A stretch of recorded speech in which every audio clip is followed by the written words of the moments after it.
composing for me is the creating of a problem. You create a problem for yourself, and then the whole process of solving that problem is what's making music or composing a piece for me, what that really means. So every piece of music that is actually just a witness of, or a reminder of a problem gone. We digitized all the tapes, and we found a track that I so long forgotten, of a guitar that I have recorded in a flood cellar. That means in a very small room under a normal cellar that was near the Hamburger Hafen, near the Hamburg Harbor. And a very small room with an intensely strange acoustics. And so I recorded a guitar in there, like a maniac. And back then, we're talking like analog times, still nobody was able to work with that track because it would have needed an expert in editing, really. And nowadays that is of course much easier. I mean, but to illustrate the way we're working again, what we didn't do is edit the guitar track and then play it on top of that. That would be too easy. No, we actually transferred we cut the guitar track up in its little elements, in its molecules, in its different parts, and transferred that whole thing on a lemur. You know a lemur? Check it out. This is a really interesting piece of equipment. A lemur is just a working surface that you program the way you want it. You can go online and take the programmings of other lemur users or whatever. So you can do it like a chaos pad, or you can have different buttons for every sample, or you have a keyboard on there, whatever you want. It's just a glass plate. So I programmed it in a way that I can play the guitar on there. So we would end up actually all in the same room playing it again, but I could actually play the guitar with that same sound again in the speed and in the rhythm as we were doing it now. So not to have the bad effect of just having the sandwich method, you know, backing track, play on top of it, which never gives you all the unmeasurable changes in speed and in diction and in power and all that. That just doesn't happen in that method. So that's what we did. And that also to illustrate it a little bit further too is working with that guitar track, 22-year-old guitar track, then of course made me think of myself, how I was back then when I was sitting in that flood cellar playing my old Höfner guitar, being whatever, 24 years old or something like that. And that started off a whole lyrical approach of actually ending up with a conversation between the old me and the young me, or the new me and the old me. So that, of course, takes a while until I had that finished and etc. But that's basically what it's about. It's a communication between the old me and the young me. What is left of what I have been doing in 1982? Is what I'm doing now the opposite of what I have been doing in 1982, or is it not? And the question the young me asks the old me, as the one sitting here, is basically what is left of the ideas and the things that you were trying to do in 1982. And I can say, like, look, at every scar that I have, that I am the result of all the things that you have been doing from 1980 till now. So the silence is sexy is not the opposite of the unbelievable noise. It is the result of all the stuff that we've been doing. For my lyrical thoughts, is basically that's a self-disciplinary measurement.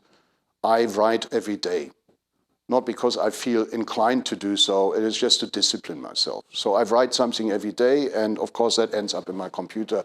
So if I have any give me anything you want something written about, I'd go in the search command and I see how many sentences. That's how I wrote the Self-Portrait with a Hangover. You know, that's on the last record. There's one song called Selbstporträt mit Kater, meaning Self-Portrait with a Hangover. I just researched all the materials that I had that had anything to do with alcohol in the computer. So much about the lyrics, and then of course everything that we record, as we do record in the computer, We have digitized all the tapes as far as we could get there, but we have digitized them all, and everything that we have started in recording, we enter, it's going to end up on one or the other hard drive. Yeah, of course. And we do come back to things that we have started much earlier. Yeah, that is. But this one, Susei, called the one with the guitar that I've talked about before, that was just a lucky find, and I didn't even know it exists. There's an excellent British movie called The 9 Lives of Thomas Cutts. If you ever come across that, people that's in it, that's quite a good movie. And in that movie, there's a character in the end that is called Dave. He's overlooking all the cameras that overlook London, and he's called Dave. For some reason, I took that name as calling my navigation system, my GPS in the car is called Dave now, because of that, because it overlooks all. And I created a card system of 600 cards. No, it's not oblique strategies.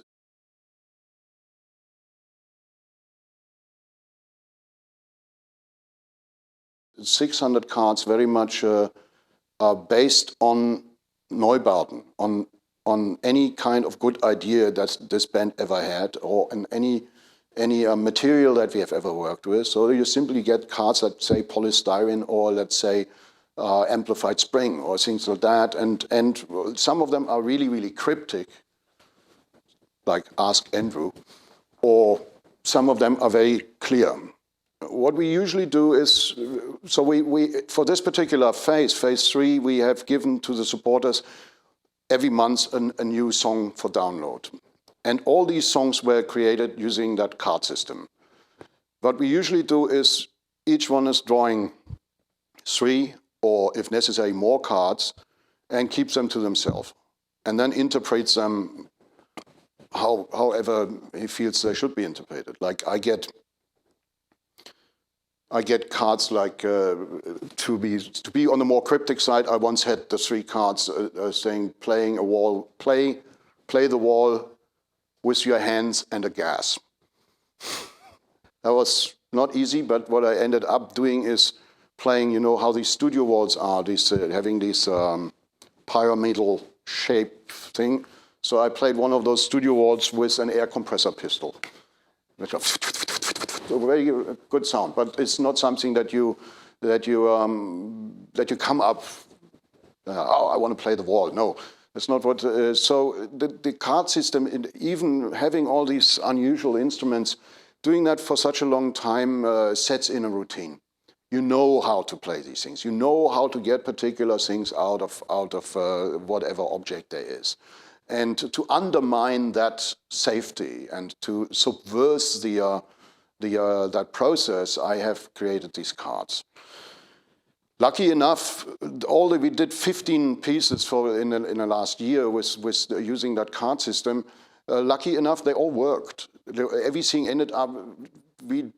That means apart from this record that we have recorded, we actually have another record. It's also finished, and it's the complete opposite of the one that we're going to release. We released the album called Alles wieder offen, Everything Open Again. As I already described, it is very much vocal-based. I think it's the best album that this formation, Neubauten, has made. But on the other hand, we have another album which contains the most bizarrely shaped songs that we have done since like 1985, because they all have absolute incredible instrumentation, and that goes into the vocals. In the first time that we draw on the cards, I got the cards A Dream, which solved basically my lyrical problem, because we'd given each other 2 days for each of these pieces, 1 day to actually create and do it, and 1 to finish it up, mix it, and put it in the net for download. So that's usually not the time span in which I write finished song lyrics.